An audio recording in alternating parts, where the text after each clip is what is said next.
అధ్యక్ష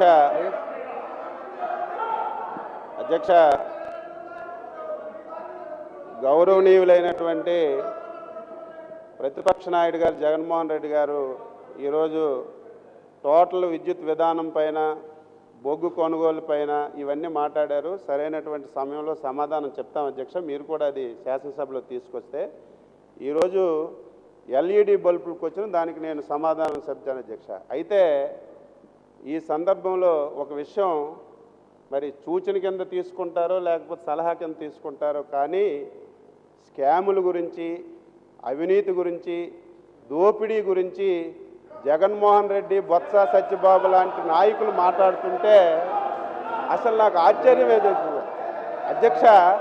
అవినీతి మీద కానీ, స్కామ్స్ మీద కానీ, దోపిడీ మీద కానీ ఎవరైనా సరే మాట్లాడాలంటే దానికి ఒక అర్హత ఉండాలి. ఈరోజు జగన్మోహన్ రెడ్డికి కానీ, బొత్స సత్యబాబుకి కానీ ఈరోజు మాట్లాడుతున్నటువంటి వ్యక్తులకి దీని మీద మాట్లాడే నైతిక అర్హత, హక్కు లేదని చెప్పి తెలియజేస్తున్నాను.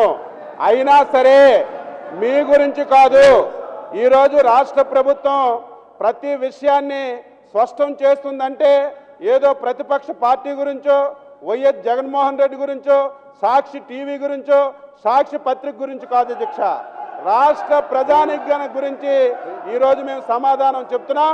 తప్పనిసరిగా సరైనటువంటి సమయంలో మీరు ఏది చెప్పినా సరే, మీరు ఏవైతే లేవనెత్తున్నారో, ఈరోజు బొగ్గు కొనుగోలు కానీ, ఈరోజు ప్రతిపక్ష నాయకుడి గారు మాట్లాడినటువంటి ప్రతి అంశాన్ని కూడా మీరు రైట్ ఫారంలో, మీరు క్వశ్చన్ రూపంలో కానీ, చర్చ రూపంలో కానీ రండి.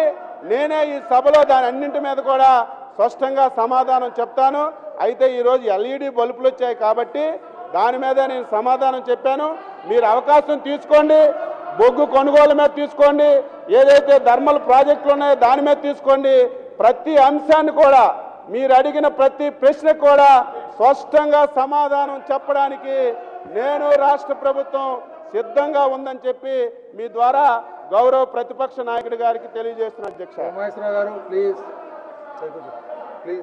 అధ్యక్ష, రెండో ప్రశ్న సమాధానం.